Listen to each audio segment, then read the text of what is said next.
On this video, we're going to take a look at the new Sony X77L, which is the replacement for last year model's X75K. So this is a 60 hertz television.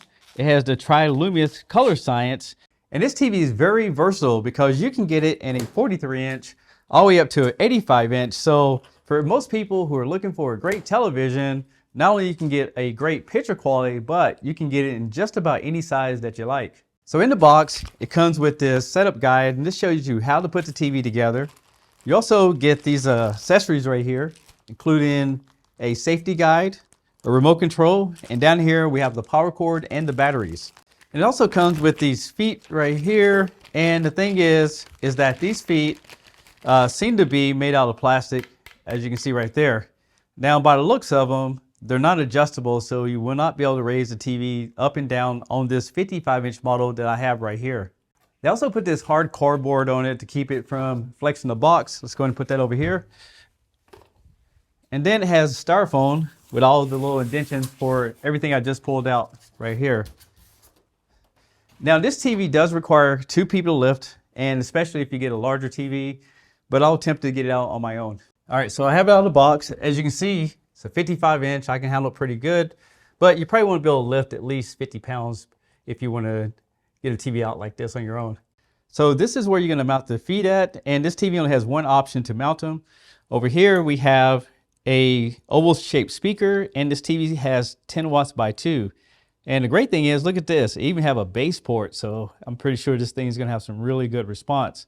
Now as we go over to this side, we have a press button, and this press button, actually you'll be able to press on that to turn the TV off, change the volume, and some basic functions. I also want to tell you that these feet can fit on either side. You have a flat piece of plastic there, and you just take it, snap it right into place. Now this is a 55 inch, but I want to measure how far the feet are for you guys. And I'm not sure on the bigger models, but we're looking at around 39¼ inches apart.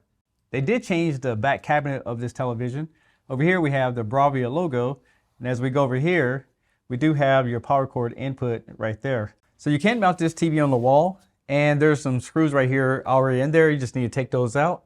And when it comes to the inputs, you have 2 USB 2.0s, fiber optic, AV input. Then it has 3 HDMIs, an Ethernet connection, plus an ATSC TV tuner. So I don't see a screen protector on this television, but it has plenty of protection right here on the edge. So I would just pull this off.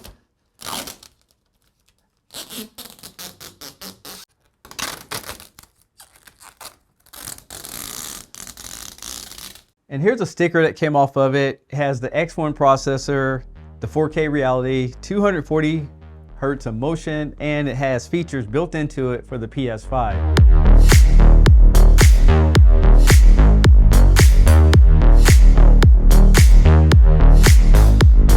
So this is not the full review, it's just my first impression, so I can show you guys what the TV looks like and what you should expect. Now the bezels on this TV are a little bit thicker because we are getting used to newer technology and thinner panels, but it's still a Sony at the end of the day. The feet does stick out quite a bit, but they'll fit on most people's entertainment center. On the bottom of it, there's a Sony logo, and as I give it different commands, you can see that it does blink to confirm that you made that choice.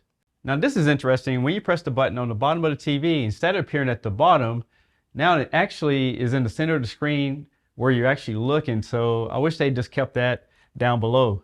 The first thing I want to show you guys is skin tones. And as you can see here, there's different people on the screen, and the contrast actually looks really good, but the brightness just not there.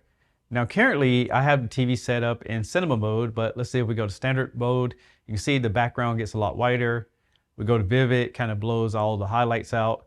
And then if we go down to gaming, again, you get a little bit more judder, but you can see that this TV is not going to be that bright as all the newer mini LEDs or anything like that.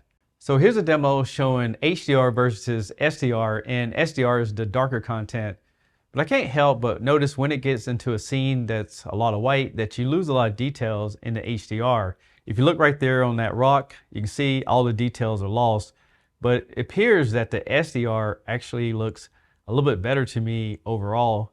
So here's the motion test on this television, and this test actually runs at 24 frames per second. To me, it looks like standard looks the smoothest overall, but keep in mind that this is adjustable. So let's go ahead and put it back in cinema mode.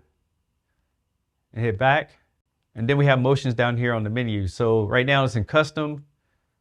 This is low and high. But it seems like this actually works a little bit better than the previous versions of the processor. So to me, it looks a little bit smoother than the older models. So I'll show you guys a couple of highlights on this TV. First of all, it does run off the Google operating system. Overall, it's pretty snappy. It's still using the Sony X1 processor. Of course, you have an app store, and we'll just do a quick speed test, see how fast the internet is. Here in the studio, I have 500 megabits up and down. This TV is reaching 134 download speeds and 17 megabits per second upload speeds, so that should be a lot faster. Now, since this is a Sony television, I want to show you some things that you might not have known about Sony applications. First of all, they have Bravia Core. These are actually designed for the television to get the maximum resolution, so they use more megabits per second to give you more like a Blu-ray quality picture. Now, I don't want to go over the whole menu system, but I'm just going to show you guys some important things here. First of all, under channels and inputs, over here you can relabel all your inputs, and you have CEC, so it can power up your devices and things like that. If you have a PlayStation, Xbox, you definitely want to switch over to what they call enhanced formats, and they'll make sure that all the 4K can come in at maximum resolution. But I will tell you, only input 3 has auto low latency, and that's the same port you would use for a soundbar, so I'm not sure why they did that. Of course, you have your picture settings, screen settings, sound adjustments, audio outputs. Under about, the first TV I've seen is the new Hisense U8K that has the new Android 12, but this one has Android 11. I'm pretty sure you'll start seeing updates on the new version a little bit sooner, and that allows these TVs to have more features like a gaming bar and stuff like that. Another thing you have here is 9.4 gigabytes of internal memory, and I did make a video how you can expand that. You have an ambient mode, and this allows you to have a screen on the television when you're not using it, so it automatically go into the screensaver mode. And you can customize little icons at the bottom, but right now it's set up with the time and the weather. Now, I was looking in here, there's no way to turn off this little indicator on the front here when the TV's in standby, but you can have the TV to power itself down at a certain time. You can cast different content from your smart device. You can turn off that system sound if you don't like that little beep. Plus, this TV does support Apple AirPlay and HomeKit, so you can control it with Siri or any kind of Apple products. Now, this TV does have Bluetooth. I do believe it's 4.2, and this allows you to connect keyboards, mouse to it, as well as wireless headphones. And you can see that the remote control is connected right there. Plus, it tells you the battery life over here at the bottom. One thing I can tell you about this TV, it has beautiful colors, but you know, a lot of other manufacturers putting out a lot more features. So you might not get all the bells and whistles, but a beautiful picture you're definitely going to get. And it's smooth enough to play games. And with the PS5, you have auto tone mapping for HDR.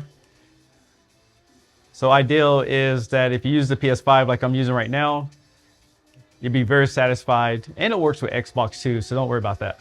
So here's the new remote control. At the top of it, you have your TV button, and there's a gear here instead of the little star. And then you have a menu button, navigation keys. And the interesting thing is that they added Crunchyroll as one of the hot apps. And that's kind of interesting because not a lot of people I know use it, but at least you can get some free content on there if you want to watch movies and things like that.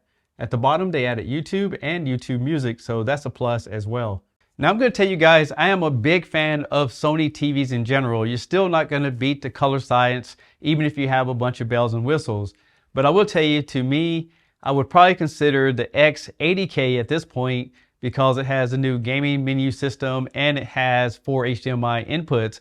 But I want to give this TV a fair assessment on the full review that I'm working on next. If you guys are interested, make sure you go ahead and subscribe to the channel. I'm Tech Steve. Thanks a lot for watching, and I'll catch you guys on the next one. Peace.